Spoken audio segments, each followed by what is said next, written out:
د اسلامي امارت رهبر اختریز پیغام او د افغانستان د ټولو خلکو ترمنځ پر یووالي او خواخوږۍ ټینګار. د اسلامي امارت رهبر شیخ هبت الله اخندزاده په دې پیغام کې د لوی اختر د مبارکۍ ترڅنګ د اسلامي نظام څخه ملاتړ د نظام د مسؤلینو او خلکو ګډ مسؤلیت یاد کړی دی. نوموړي په دې پیغام کې د خلکو او د نظام د مسؤلینو ترمنځ د اتفاق او یووالي پر پیاوړتیا ټینګار کړی دی. محترم ورونو، اوس زموږ او ستاسو مشترک مسؤلیت جوړیږي چې د موجوده فرصت څخه ښه استفاده وکړو، د شرعي نظام د پرمختګ او کامیابۍ لپاره لا ډېرې هڅې او کوښښونه وکړو،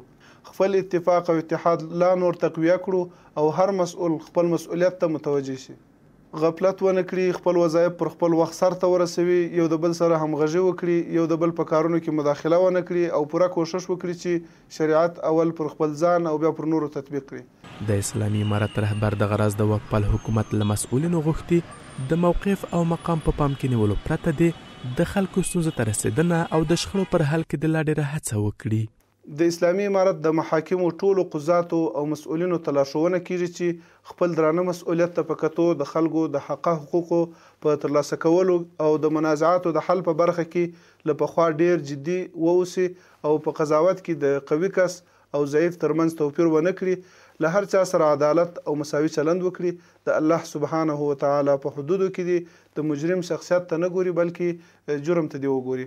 د اسلامي امارت رهبر شیخ هبت الله اخندزاده په دې پیغام کې د غرض له سوداګرو صنعتګرو څخه پر ملاتړ ټینګار کړی او د افغانستان ځان بسیاینې لپاره د دوی د پانګونې غوښتونکی شوی دی.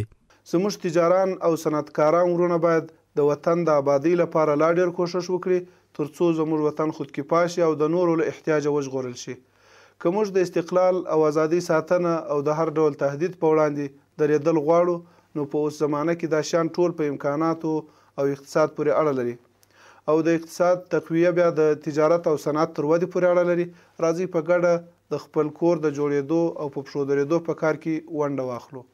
د اسلامي امارت رهبر یو ځل بیا د فلسطین له خلکو څخه خپل ملاتړ اعلان کړی او پر ښځو،